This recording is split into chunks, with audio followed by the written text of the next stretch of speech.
जाना सगळ्या समाज भरतजी सोबत निघाला. सकाळची वेळ आहे. रामचंद्र आणि सीता आश्रमापुढे बसलेले आहे. लक्ष्मणजी उभे आहे बाणाला धार लावत. सर्वांना थांबवून तिघेजण भरत, शत्रुघ्न आणि गुहक आश्रमाच्या मागणं आले. इकडे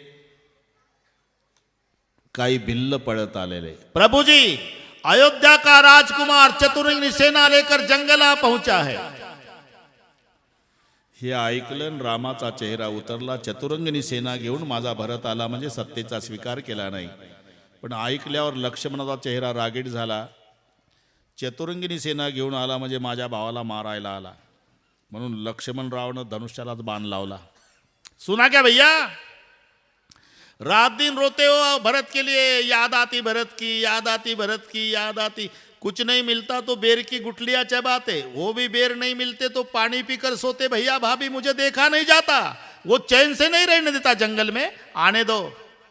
उसको पता नहीं क्या राम अकेला नहीं है, उनके साथ दुनिया का आधार शेष का अवतार लखन लाल भी है. जैसा हाथी को शेर चीर डालता है भैया, वैसा मैं भरत को मार डालूंगा. अभिमान से नहीं, स्वभाव से कहता हूँ. और सच भी है भैया, विष की वेल पर अमृत का फल नहीं लगता, वैसा कैकई का दूध पिया बच्चा कभी सद्गुनी नहीं हो सकता. प्रभु जी बोले, हर दिन अच्छी बात करता था लखन, आज बहुत ही अच्छी बात की. लेकिन मेरा एक सवाल है, सद्गुण किस में नहीं आते? किस में नहीं आते भैया? जिन्होंने कभी जिंदगी में संतों की संगत नहीं की उसमें सद्गुण नहीं आते. लेकिन बुरा मत मानो, मेरे भरत को संत की संगत करने की जरूरत नहीं लखन.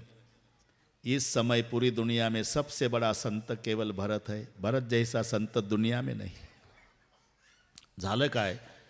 मागणं आले भरत, शत्रुघ्न आणि गुहक. पाठ आश्रमाकडे करून बसले राम सीता. अंगणात उभा लक्ष्मण. म्हणजे पहिलं लक्ष लक्ष्मणाचं भरताकडे गेलं आणि भरताचं लक्ष्मणाकडे गेलं. जसं लक्ष गेलं तसं गुडघे टेकवले भरतानं, जमिनीवर डोकं ठेवलं आणि लक्ष्मणाला वंदन. तो मोठा आहे, हा लहान आहे, पण भरतानं वंदन केलं. का? भरताला म्हणायचं आहे, ये कैकई का पापी बच्चा भटकते भटकते जंगल आया. लखन मुझे धन दौलत नहीं चाहिए रे, केवल भैया का दर्शन चाहिए.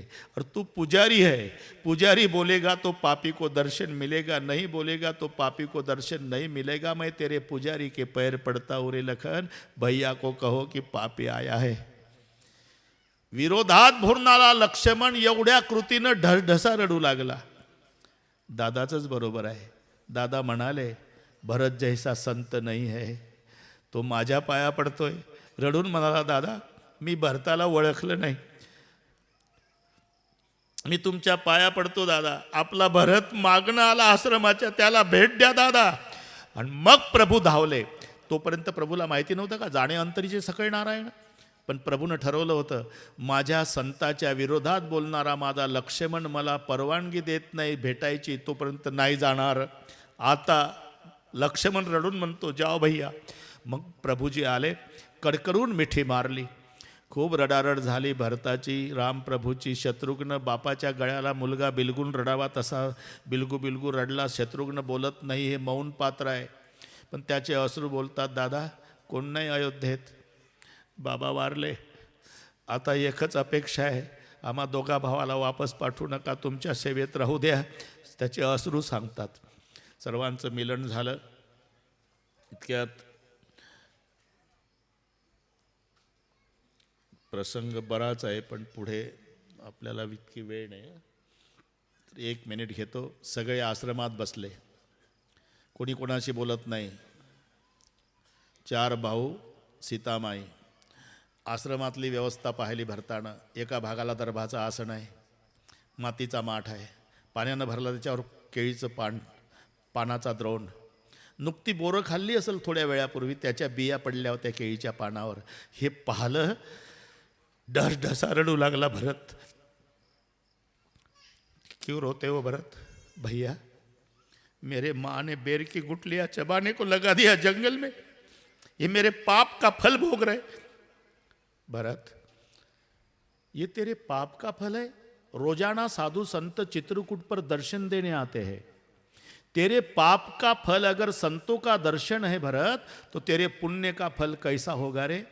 हे दुःख हलकं करण्याचा प्रयत्न पाहायचा. इतक्यात गुहोकाणी सांगितलं, प्रभूजी 3 माताएं आए है, गुरुदेव वशिष्ठ भी आए है. तिथपर्यंत येतात.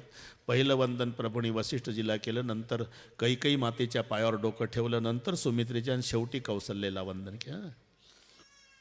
जनक राजा आल्याचा उल्लेख आहे, पण निर्णय होत नाही. आता 4:15 वाजायला आले, निर्णय घ्यावा लागेल. पार सीता हरण पूर्ण करायचं आहे आज, तेव्हा उद्या लंका पेटवायची, परवा रावण मारून राज्याभिषेक. नमस्कार. बरोबर आहे. बस म्हणून एखादा प्रसंग संकोचित होतो, एखादा व्यापक होतो. मला उदार अंतकरणानं क्षमा करा, आपण समजू शकता. शेवटी निर्णय घ्यावा लागला. देखो भरत, अपने पिताजी को बचन प्राण से प्यारे थे, एक बचन संभालने के लिए बनवास आया, दूसरा शासन का बचन आपको संभालना है. मर जाऊंगा तो भी शासन नहीं स्वीकारूंगा भैया. अरे भरत, कुछ तो सहयोग देना पड़ेगा. मैं तो 14 साल के पहले वापस नहीं आता.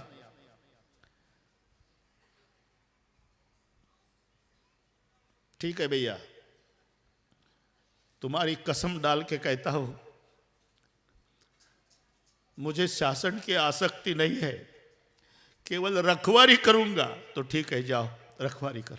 मेरी क्या ताकत है भैया रखवारी करने की, आधार दो. म्हणून पादुका दिल्या, लक्षात घ्या. आणि पादुका डोक्यावर ठेवल्या भरतानं, डोक्यावर. निर्वाणीच्या शब्दात बोलतोय, जा रहा हो भैया, जा रहा हो.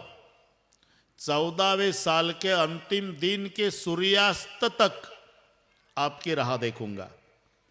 14वें साल का सूर्यास्त हुआ, आप नहीं आए, समझ लेना भरत मर गया.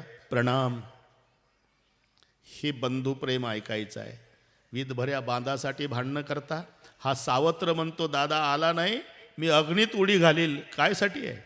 अरे पैशानं तुम्हाला मित्र विकत घेता येईल, भावाची खरेदी होत नाही. आणि भावाचं प्रेम मित्र देत नाही, एवढं लक्षात घ्या. मैत्री जरूर करा, पण रक्ताच्या नात्याला विसरू नका. पादुका स्थापन केल्या. काही दिवस गेले, भरताचं काही लक्ष लागत नाही. उदास आहे. बोलाव कोणाजवळ मनातलं. एक दिवस माय कौसल्याच्या महाली भरत आले. दोघंच मायलेकर आहे. खूप रडू लागला. आईने विचारलं, क्यों रोता बेटा? दिल की बात कहने आया माँ. क्या? मैं भोजन नहीं करता, तू थाली परोसती, मेरे सामने बैठती, मेरे पिता की कसम डाल डाल के खिलाती. भोजन करो, तुम्हारे पिता की कसम, नहीं तो मैं भी भूखी मरूंगी. जबरदस्ती खिलाती हो माँ, लेकिन जब कवल उठाता हूँ तो उस कवल में मेरा भूखा लखन दिखता है माँ, कि मेरा लखन 14 साल कुछ नहीं खाता होगा. मैं महल में भोजन करता हूँ तो लगता है मेरे पेट में गरम कोयला जा रहा. कहना क्या चाहते बेटा? नंदीग्राम जाता माँ, साधु का वेश बनाकर आते जाते रहूँगा. झालं. कौसल्या मायनं आकाशाकडे पाहिलं, रडायला लागली. विधाता, क्या क्या करने का बाकी रखा है तूने? पतिदेव को स्वर्गवास ले गया, 2 बेटे और बहू को बनवास ले गया, और मेरे भरत को भी मेरे पास नहीं रहने देता. तो ठीक है, जो कुछ करना है जाओ बेटा. परवानगी मिळाली. रोना नहीं माँ, रोना नहीं. भैया के लिए तप करने जा रहा हूँ माँ, रोना नहीं. आणि मग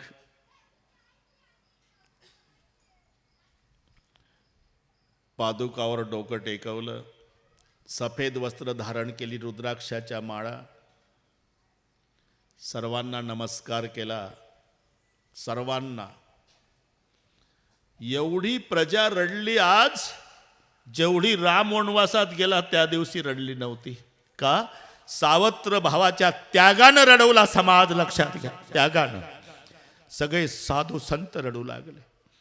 आज सर्वात दयाजनक पात्र जर कोण असेल तर राजमहालाचा शेवटचा खांब कवटाळून धाकटा भाऊ शत्रुघ्न रडत होता. आता जावं लागलं भावाला समजूत घालायला. रडू नको शत्रुघ्ना. दादा, काय दृष्ट लागली का अयोध्येला? शास्त्र काय सांगतं दादा? वडील मरण पावले म्हणजे मोठा भाऊ लहान भावाचा बाप असतो आणि लेकरासारखा भावांना सांभाळतो असा नियम आहे ना दादा. हो शत्रुघ्ना, मग काय झालं अयोध्येला? बाप मेला, 2 भाऊ वनवासात गेले, तू सोडून चालला, जवाबदारी धाकट्यावर. मुझे भी बता दो भैया, मैं कहाँ जाऊँ? अरे हिम्मत हारना नहीं रिपुसुदन, मैं भैया के लिए तप करने जा रहा हूँ. आणि मग भरतजी नंदीग्रामात येतात. खड्डा खोदला. खड्डा का? स्वामीचं आणि सेवकाचं आसन समान नसावं. माझा स्वामी रामचंद्र जमिनीहून चालणार आहे, मी त्याचा सेवक आहे, म्हणून त्याच्यापेक्षा आसन आपलं खाली असावं, म्हणून खड्डा खोदला. आणि त्या खड्ड्यामध्ये भरतजी 14 वर्ष. आता राम वनवासात गेले. एक शंका आहे, मग वनवासात गेले तेव्हाच या प्रकरणाला नाव अरण्यकांड का नाही आलं? आजपर्यंत अयोध्याकांडच का? याचं उत्तर तुलसीजी देतात. 13 वर्षे रामाचं वास्तव्य चित्रकूटावर आहे आणि अधूनमधून जास्त प्रेम असणारे अयोध्येचे प्रजाजन रामाच्या भेटीला जात होते चोरून अधूनमधून. 13 वर्ष अयोध्येच्या जनतेचा संबंध कळत न कळत रामचंद्राशी आला, म्हणून इथपर्यंतच्या प्रकरणाला नाव अयोध्याकांड. आणि आज अयोध्याकांड पूर्ण झालं. इथे श्रीमद रामचरितमानस सकल कलिकर्षी 2 सणे द्वितीय सोपान समाप्त. गणेश सरस्वती सीताराम शिव पार्वती गुरुदेवाला वंदन करून अरण्यकांडाला सुरुवात झाली. 13 वर्षाचा वनवास चित्रकूटावर संपला प्रभूचा. 14वं वर्ष आज सकाळी सुरू झालं.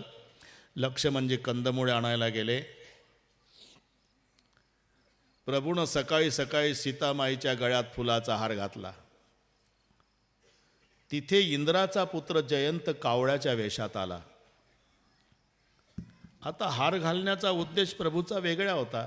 सीते 13 वर्षे संपले, आता 14वं लागलं, नाटकाला सुरुवात आहे.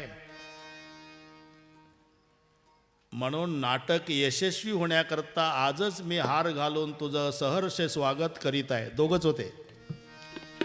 पण त्या जयंताला वाटलं ज्याला भगवान समजून आलो तो बायकोच्या गळ्यात हार घालतो, हा कशाचा देव? त्याचं डोकं.